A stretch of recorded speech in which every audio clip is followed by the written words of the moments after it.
Welcome back to part 2 of Hunting the Hunters, chapter 6 of a Thora Silentblade tale.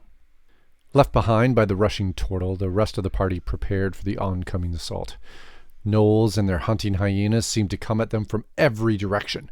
The moment one of them would fall, it felt like another would take its place. Somewhere, off in the dark, Thora could hear the sounds of battle, and the wizard shouting and running, followed by shrieks, and possibly explosions? The dwarf wanted to go and help Dwayne, but their hands were a little full at the moment. Fainting and slashing, Thora worked down the tunnels, with Zarek and Alendil, the trio, trying their best to stay alive.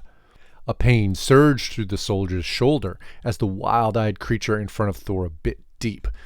The smell of the creature was overpowering, but Thora pushed the gnoll off with a boot to the chest, putting space between them yet again. Sliding to the left and then to the right, the dwarf tried to find a tactical advantage. Thora's thrusts were awkward, frustratingly ineffective, but at least the soldier was keeping the gnoll's attention, buying the time the others needed to finish off the other part of the pack. Again, the snarling maw reached for Thora's neck, the dwarf needing to use an arm to hold it off.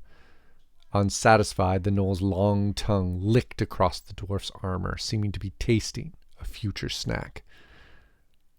A quick glance back showed that the others were locked in a heated battle of their own, but that it seemed to be swinging in their favor.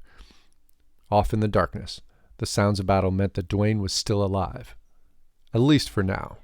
If only Thora could get free. The momentary distraction proved to be almost fatal. An incredible pain coursed through Thora's body as a fire erupted in the dwarf's left leg. That split second to look away had cost the dwarf dearly. The grinning gnoll now held a spear, having taken advantage of the dwarf's distraction.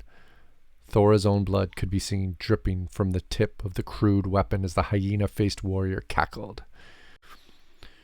"This dwarf licker's getting on my nerves," Thora shouted in frustration. "Light him up, boys!" Protecting the injured leg, Thora circled around the gnoll, trying to find a way to force it into being surrounded by the others. The spear-wielding gnoll attempted to break away, but was soon boxed in on all sides, blows raining down upon him. With help from the others, Thora finally was able to make contact, exacting some revenge upon the beast with a final blow. There was a valuable lesson here. Stay with your friends. From the darkness to Thora's left, the sound of a screaming gnoll rang out. Dwayne's work, no doubt. "I'm coming for you!" shouted Thora, charging into the dark tunnel, hoping to reach the wizard before the gnolls captured him. The trio of them rushed forward, finding heavily singed gnolls rapidly chasing a dancing wizard. Dwayne was dodging around them, electricity arcing from his claws, single-handedly fending off the pack and doing his best just to stay alive. Blows rained down on his shell, but the turtle managed to keep moving as Thora and the others began their assault from the rear. With their arrival, the gnolls became distracted, unsure of where to press the attack. Thora saw a look cross the turtle's face, as if he was considering his options.